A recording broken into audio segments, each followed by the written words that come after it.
Who are the best NFL free agents still available? What's going on, football fans?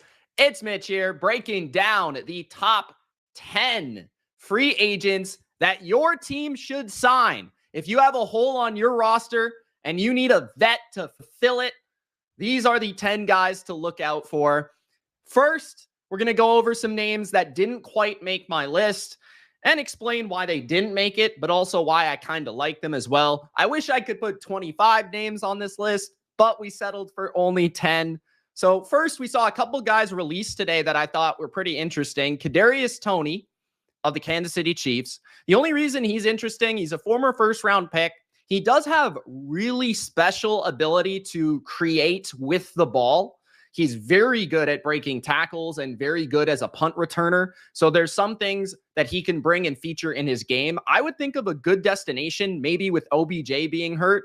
Miami would kind of make some sense with the way that they can get the ball to their playmakers. Noah Brown was the number 3 receiver for the Texans last year. He was very productive when he was on the field. He could be a number 3 in a lot of other places. The Texans are just stacked at wide receiver. He almost made my list. There's also names like Hunter Renfrow, who are still available, slot receiver who's been productive in the NFL, Connor McGovern, a center who's been pretty quality throughout his career, Akilla Witherspoon, who played over 1,000 snaps for a playoff defense last year in the Los Angeles Rams at corner, Jaron Curse, who played a big role for the Dallas Cowboys defense last year as a box hybrid type of safety, very tall, long, 6'3", 4, 5 in that range. Really good in the box, almost like an extra linebacker. And DJ Humphries was the one that I think overall, like quality-wise, he would make the top 10. It's just that he tore his ACL late last season, so he probably won't even be available until mid-season. So he'll be an addition probably during the middle of the season or something like that. But he could actually start on a few teams at left tackle, including my favorite team, the New England Patriots. We need a left tackle. So if DJ Humphries wants to come on board, protect Drake May. Yes, I said Drake May, not Jacoby Brissett. Let's kick off the top 10 NFL free agents. Shout out to Manuel, who's first in the chat with the first comment. He says Noah Brown to Atlanta. I would like that. I think he would be nice in the slot. They need a third receiver, so I would like that. Okay, let's start off with at number 10. Yes, slant boy, Michael Thomas is at number 10.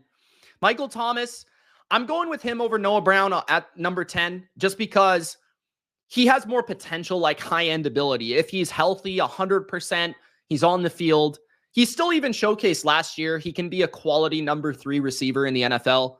10 games, 39 receptions, 448 yards, and a touchdown last year in the games that he played. Obviously, in 2019, right, like he was one of the best receivers in the NFL. First few years of his career with Drew Brees, he was absolutely unstoppable from the slot. Really good possession receiver. I honestly wouldn't be shocked if he went to like Denver or something with Sean Payton, or if he signed up with a contender as their 3rd or 4th receiver, almost in the mold of what Odell Beckham does at this point in his career, where he just tries to hop on to contenders.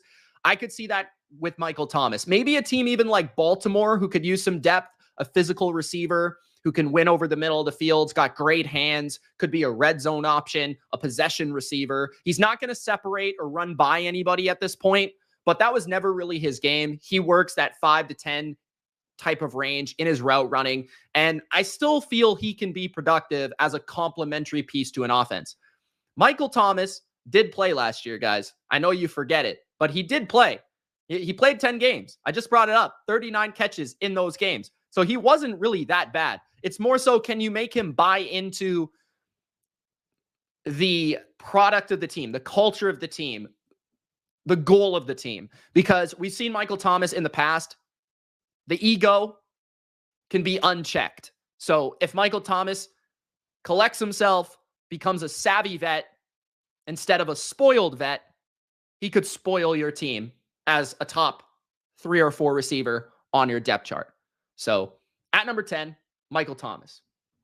At number 9, we're moving to a probable Hall of Famer here.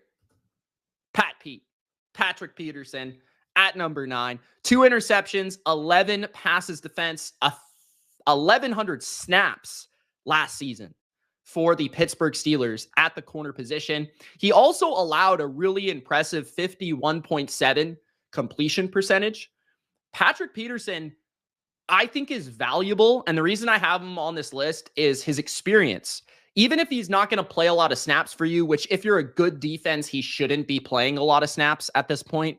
But as like a extra safety, a third safety, a free safety, or even a perimeter corner, like a fourth corner, I feel like he could be really good because he mentors the players around him. He's a very good voice in the locker room. He did that for Joey Porter Jr. last year, I think pretty effectively. And he actually was decent last year for the Steelers. Steelers fans do want him back with the 11 passes defense he had last season. And he's still capable of playing a lot of snaps. 1,100 snaps at corner is not child's play. So yeah, at number 9, Patrick Peterson still can play a little bit, but you would want him more in a mentor role, more in a depth role. He could play a little perimeter corner, and the versatility also is a big deal, right? Patrick Peterson has that versatility. He's played in a lot of different defenses. He's played on the outside at corner. He's played a little bit at safety. He's dabbled at nickel. So he can play a little bit of everything, which also is pretty valuable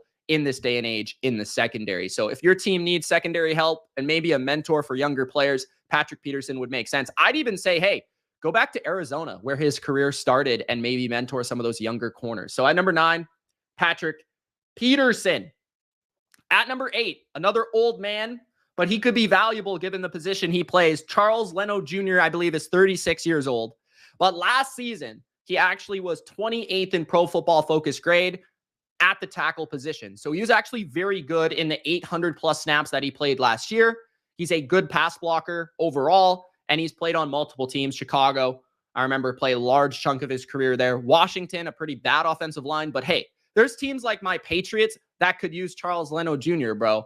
There are teams that could use a quality third tackle. There are teams that could use a quality swing tackle. So Charles Leno Jr. just provides nice veteran depth. You know that he knows what he's doing, and he can get in there at any point and play snaps for you at left tackle. I think he has some experience. Don't quote me on this, but I think he has some experience at right as well. So I think he does have a little versatility in his bag as well. So Charles Leno would be a solid addition to any team at this point. Michael Thomas to Pittsburgh as wide receiver 3.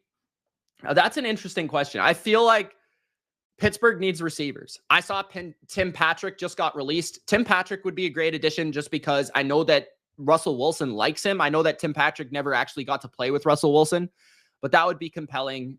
Michael Thomas was our number 10 here. I do feel like he's somebody that, as a number 3, honestly, like, would he be the number 2 in Pittsburgh right now? I don't know who their number 2 is. Van Jefferson? Is Michael Thomas right now better than Van Jefferson? Maybe. Is Michael Thomas better than Roman Wilson, a rookie that's never played in the NFL? Maybe.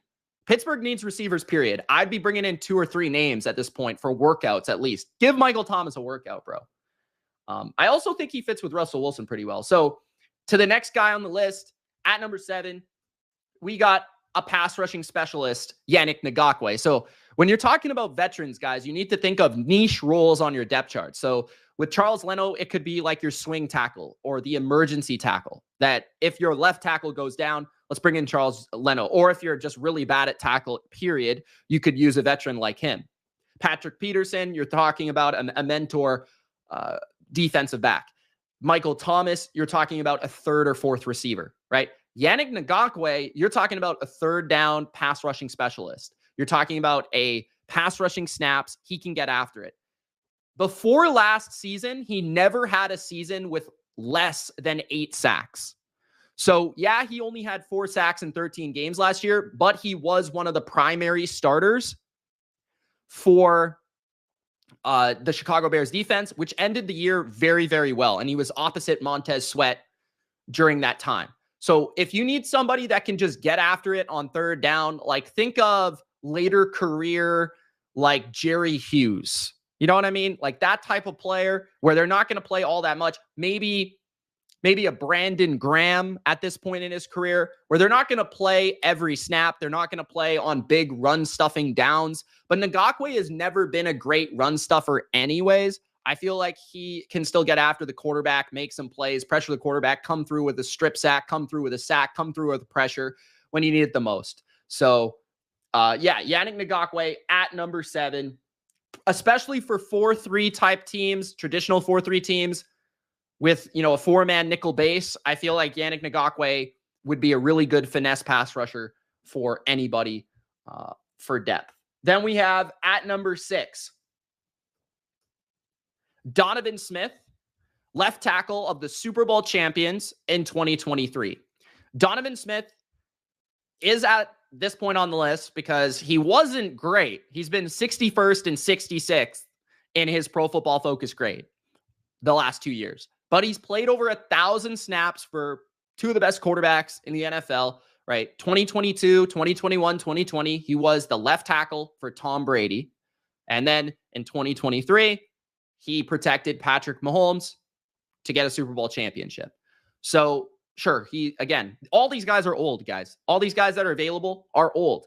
But can they still play a role in the NFL? Well, the 1,000 snaps that Donovan Smith played for the best team in the NFL at left tackle speaks to his value. So regardless of what you think about his penalties, he is inconsistent, but he does have flashes of high-end play. He has been a better pass blocker than a run blocker throughout his career. And I do think at the very least, he's a good swing tackle or a good veteran addition to boost up the depth of your offensive line.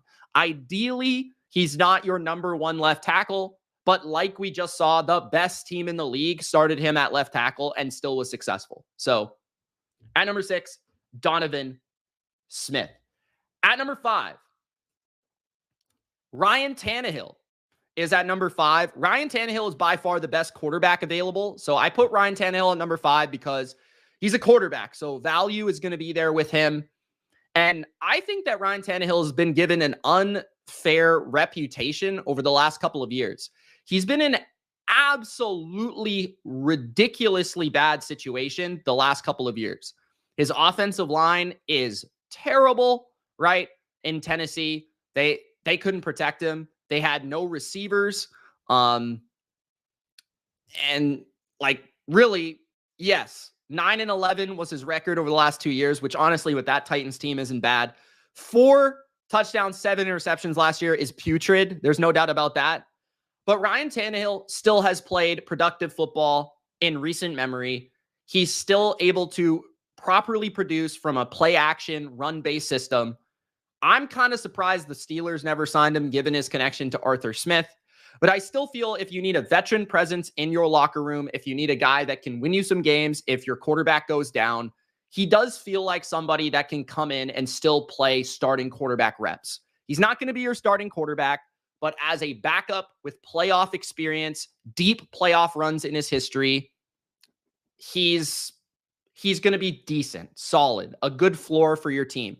There's a lot of playoff teams that don't have good quarterbacks behind their starter. Ryan Tannehill could provide them that depth. Okay. Ernest Jones, my thoughts on the trade. I did cover that in a completely different stream I did not long ago. So if you guys want to check out that stream, make sure to check it out. Follow me on the BR app. It will be under my events section as well. You'll probably be able to find it on the BR app somewhere. But my overall thoughts are, I think the Rams are idiots, and I think the Titans are sneaky dark horse playoff type of team, depending on Will Levis's play. I think the Titans are very sneaky. Ernest Jones fulfills that position that was probably the weakest in the NFL previously. Like the linebacker position for the Titans on their depth chart before they added Ernest Jones had like Kenneth Murray. That was their best linebacker on their team. That is not good. That's pathetic. So now they have a couple elite defenders at every level of their defense. Jeff Simmons, Harold Landry, Ernest Jones, L'Jarius Sneed. That's going to fulfill a huge boost for their defense. So, yeah, I really like that trade for the Titans. I think they stole him. He's 24, 25 years old. He's in his prime.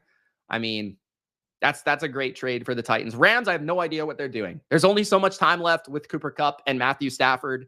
I really don't get it at all for them. He's a top 10 linebacker, in my opinion, in the NFL. Bare minimum, he's top 20. So he led the NFL in pressures last year, guys. He's a good player. Also, Donovan Smith to the Bears. The Bears, maybe, but like I don't think he would start there. I think he's probably looking for a spot where maybe he would have a more competitive chance to start. But yeah, that's just my opinion. All right. So at number 4, we've got Micah Hyde formerly of the Buffalo Bills. He might make his way back to the Bills. I wouldn't really be shocked by that. But Micah Hyde is kind of a bit of a tear break, in my opinion, on this list to a player that I think could like immediately start on your team if need be. Like, I still think he's a good free safety. He's not what he used to be, obviously. He would be signed by now. But 2 interceptions, 7 passes defensed. He was 53rd in PFF grade, but 29th in coverage grade. The thing I love about Hyde, he's had nickel experience back in the day with the Packers. He was one of the best free safeties in the NFL for a number of years with the Bills. He plays with a very high level of IQ. And I think especially as like a third safety on passing snaps, I think that would be a really nice role for him.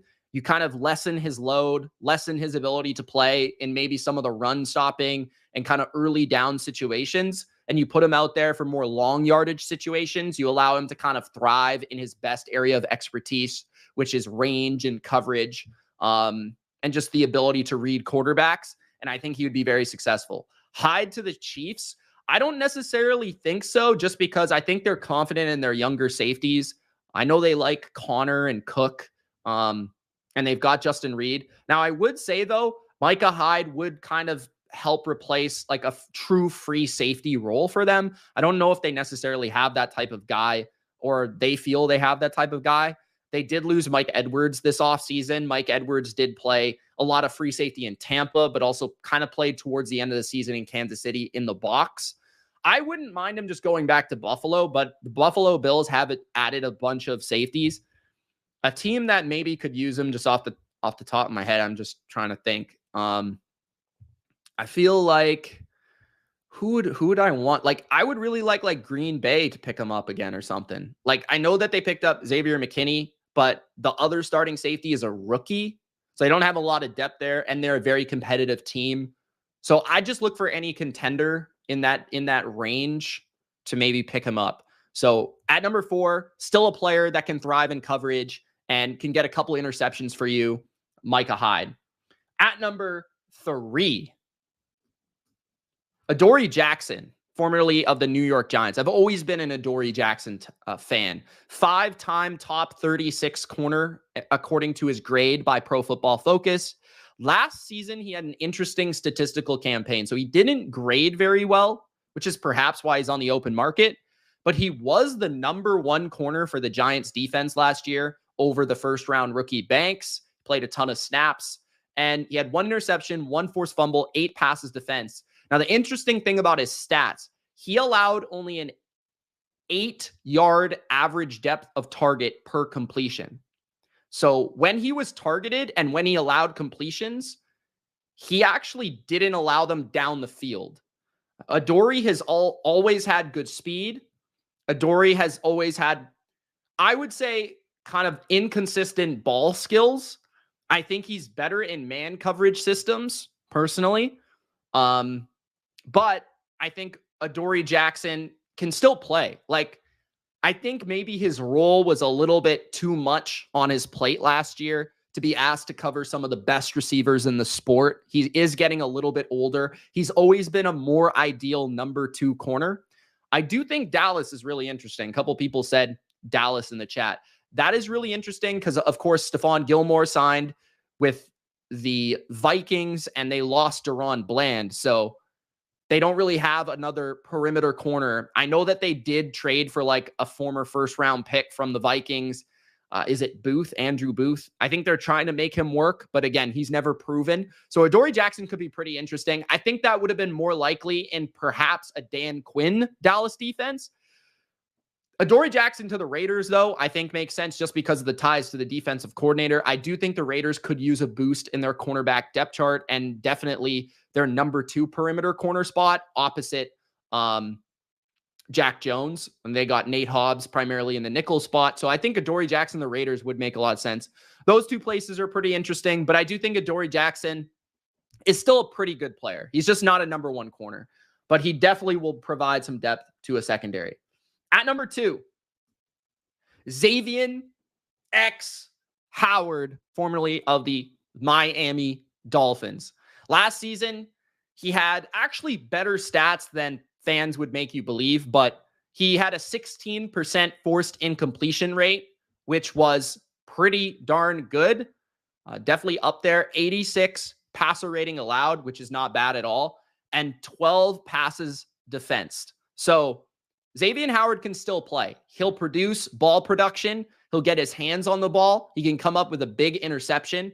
And the area I really like Howard in is press man coverage and the ability to play press man coverage on the outside and take on bigger targets at the NFL level. So he will struggle with shiftier lateral movement receivers. Let's say Amon-Ra St. Brown, he would not be a good matchup.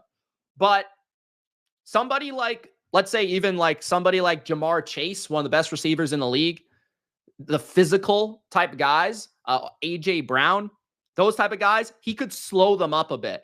So I don't think he's what he used to be. Again, not all pro level, leading the NFL in interceptions type of corner. But I think as a number 2 corner or just a perimeter corner where you limit kind of the system that he plays in, get him at the line of scrimmage, get him with hands on a receiver, I think that he'll still be effective for a defense. So it depends on the role, the scheme, the defense that he finds, but I think that he would be pretty good. I've always wanted to see him in DeMeco Ryans' defense with the Texans because typically the DeMeco Ryans' defense doesn't really ask you to be the fastest guy in the world. I don't think Howard is the fastest guy, but size, IQ, ball skills, and then the ability to get your hands and press, that's a big deal. I could also see him going somewhere like Dallas because he kind of reminds you of those big Mike Zimmer corners that he had in Minnesota. So it would make sense there. So at number 2, Xavier Howard. And at number 1, this guy hasn't played very much recently, but when he plays, he's very good. And that's why he's number 1. People might have forgot he even exists. David Bakhtiari, former Packer, 13 games in 3 years is very suspect. But he played 1 game last year, and he had an 89.9 pass blocking grade, which is outrageous. Okay, so when he's played, he has not shown any drop-off whatsoever. 2022, he played 11 games, I believe. 2021, 2023, he barely played at all. But he was very good in those games. So if you're looking for a player, Gilmore has signed to the Minnesota Vikings. That's why he's not on the list. David Bakhtiari, when he plays, he's really good. So if you're looking for a left tackle, especially if your left tackle goes down, a contender could sign him up immediately. And as long as he's healthy and ready to go, he'll be really good. He has not shown a single iota of evidence that David Bakhtiari can still not ball at the NFL level. Can still not ball at all. So Dallas needs David. Well, you would have thought that they would just sign Tyron Smith, but I guess that didn't necessarily work out. Now, they do have a rookie left tackle that I think they want to make work, but we'll see. If it doesn't work out, that's another thing too. A team that I think would really use him well, or it would really help them, is the Saints. The Saints left tackle position is absolutely awful. Given that division, I feel like they're still going to be competitive with their defense. They've got enough pieces to be kind of a solid team. If they can figure out their offensive line, that would massively improve their team. Now, could he go to the Packers again if they have some injury issues? Definitely, that could happen.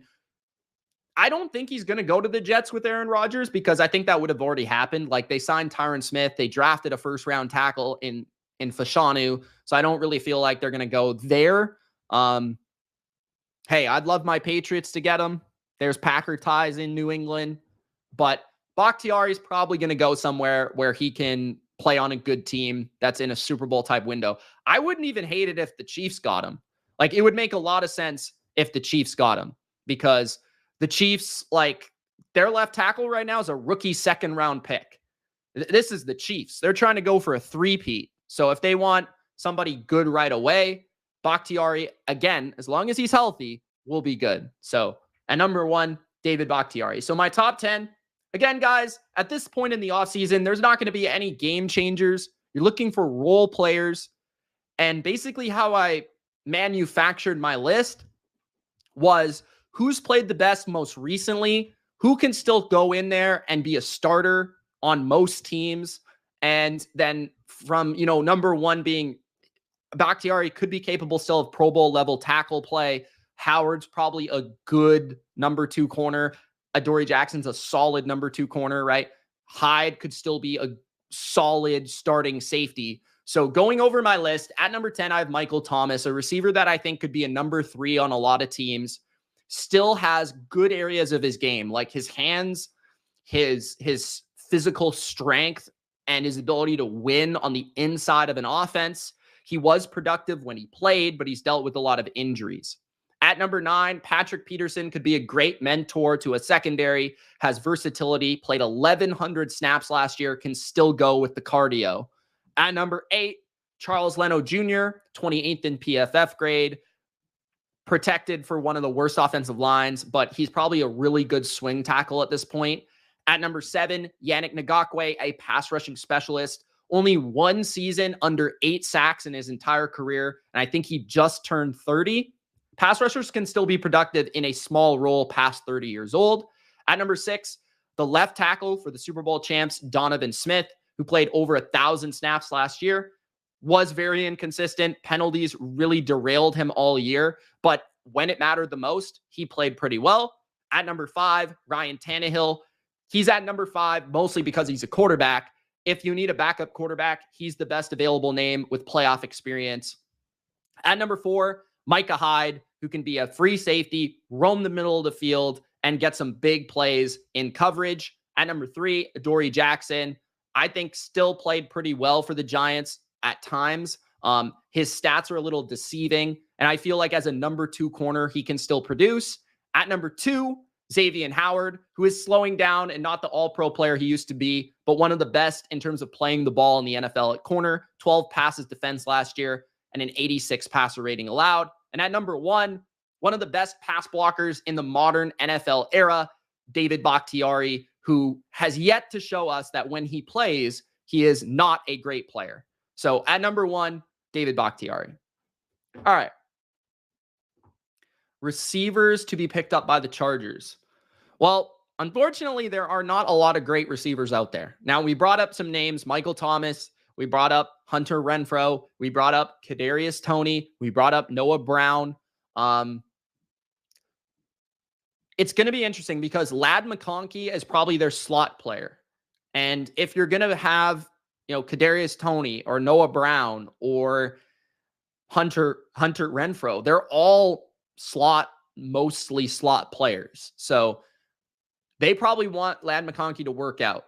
They've got DJ Chark. They've got Quentin Johnston, guys that can stretch the field. Josh Palmer, to me, will be their number 1 receiver. I don't know, man. Like, maybe they bring in somebody like Noah Brown. I'm thinking like Michael Thomas, maybe, but I don't really see it, to be honest. I don't really know. Like, maybe like a younger name, somebody with some upside. Maybe that's like an undrafted rookie or something like that had a good preseason. Maybe someone like that. But I don't think the Chargers are really going to be looking at veteran receivers at this point. I think they're probably just going to lay off that. Running back to the boys, there aren't a lot of great running backs out there, to be honest with you. I know that not James Cook, but Dalvin Cook, they're trying to get him to go there. Dalvin Cook's cooked. So I don't know. I think Rico Dowdle's the guy. And then the Bengals pass rush help.